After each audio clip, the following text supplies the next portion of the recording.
What's going on, guys? Yo, it's Aaron. There was a game that came out a while ago. I believe it came out in 2017, and it's a game called Getting Over It with Bennet Foddy. There's this little script that he says throughout the game, like when you fall or when you do other shit like that, or when you progress through the game. People are typically too angry at the game to actually listen to what's going on and what he's saying. But I really fuck with it. I really seriously fuck with what he says. I want to tell it to you guys so that, people can actually know what he's saying and not have to read this whole fucking thing like I'm about to do.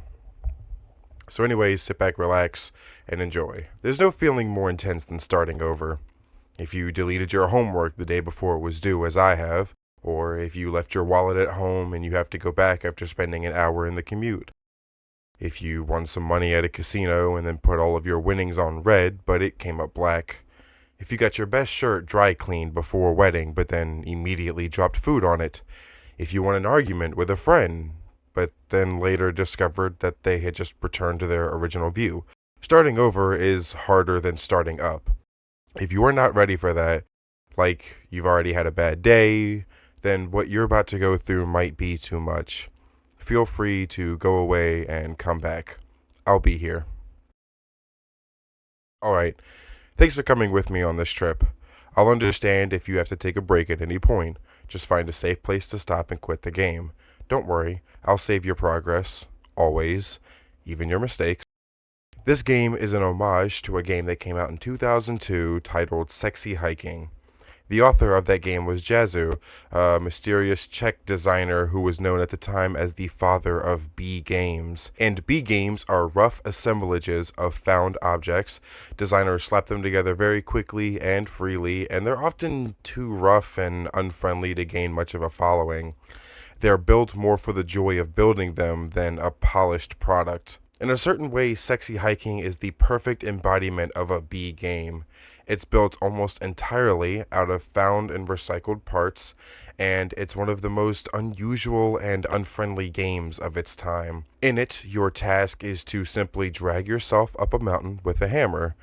That act of climbing in the digital world or in real life has certain essential properties that give the game its flavor. No amount of forward progress is guaranteed. Some cliffs are too sheer or too slippery, and the player is constantly, unremittingly in danger of falling and losing everything. Anyway, when you start Sexy Hiking, you're standing next to this dead tree that blocks the way to the entire rest of the game.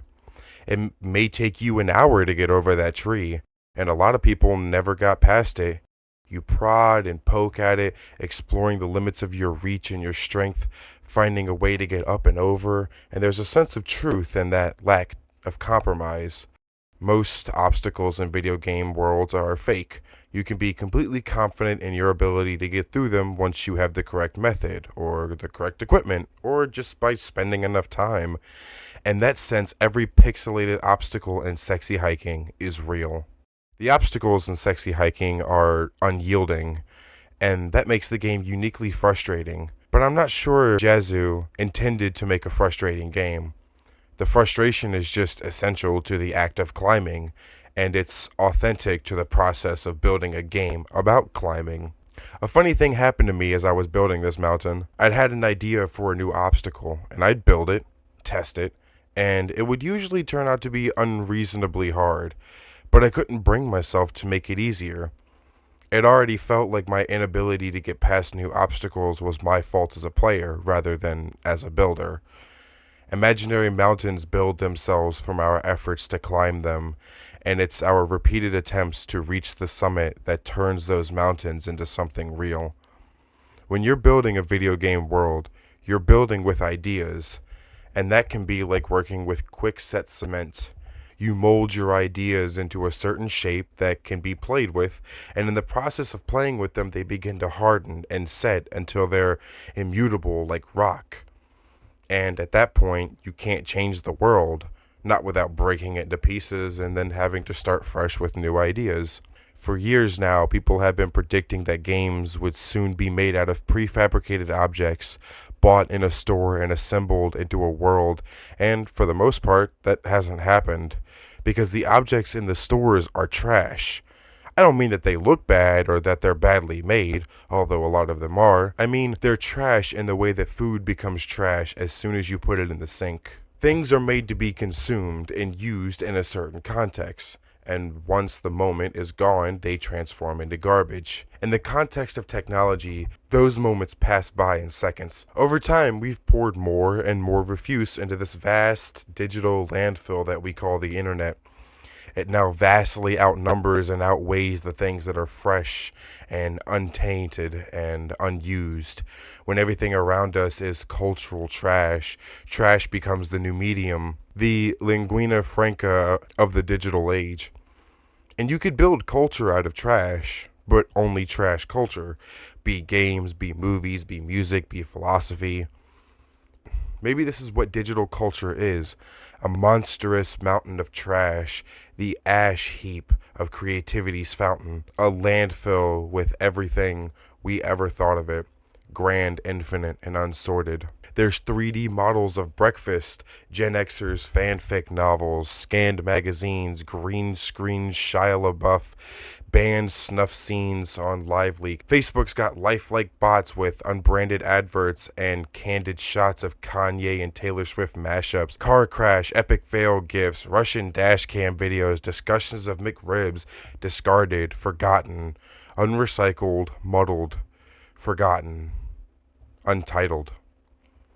Everything's fresh for about 6 seconds until some newer thing beckons and we hit refresh, and there's years of persevering, and those years of persevering disappearing into the pile, out of style, out of sight. In this context, it's tempting to make friendly content that's gentle, that lets you churn through it but not earn it. Why make something demanding if it's just gets piled up in the landfill, filed with the bland things?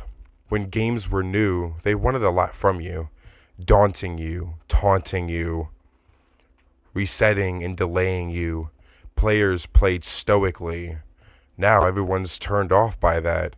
They want to burn through it quickly, a quick fix for the fickle, some tricks for the clicks of the feckless. But that's not you. You're an acrobat. You could swallow a baseball bat. Now I know, most likely you're watching this on YouTube or Twitch while some dude with 10 million views does it for you, like a baby bird swallowing its mother's chewed up food. That's culture too. But on the off chance that you're playing this, what I'm saying is, trash is disposable, but maybe it doesn't have to be approachable. What's the feeling like? Are you stressed? I guess you don't hate it if you've gotten this far. Feeling frustrated? It's underrated. An orange has its sweet, juicy fruit locked inside a bitter peel. That's not how I feel about a challenge. I only want the bitterness. It's coffee. It's grapefruit. It's licorice. It feels like we're closer now. Composer and climber. Designer and user. You could have refused, but you didn't. There was something in you that was hidden, that chose to continue. It means a lot to me that you've come this far, enduring this much. Every wisecrack, every insensitivity, every setback you've forgiven me is a kindly gift that you've given me. We have the same taste, you and I. It's not ambition. It's ambition's opposite. I'm pretty sure this person messed up when they were writing the script because somebody said that they didn't proofread this. They just typed it out and then sent it.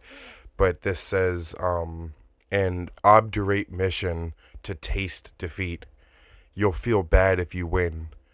So I put this snake in for you. Have you thought about who you are in this? Are you the man in the pot? Diogenes? Are you his hand? Are you the top of his hammer? I think not. Where your hand moves, the hammer may not follow, nor the man's hand. And this, you're his will, his intent, the embodied resolve in his uphill ascent.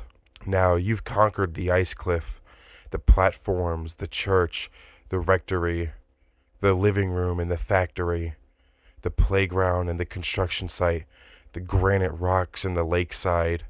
You've learned to hike.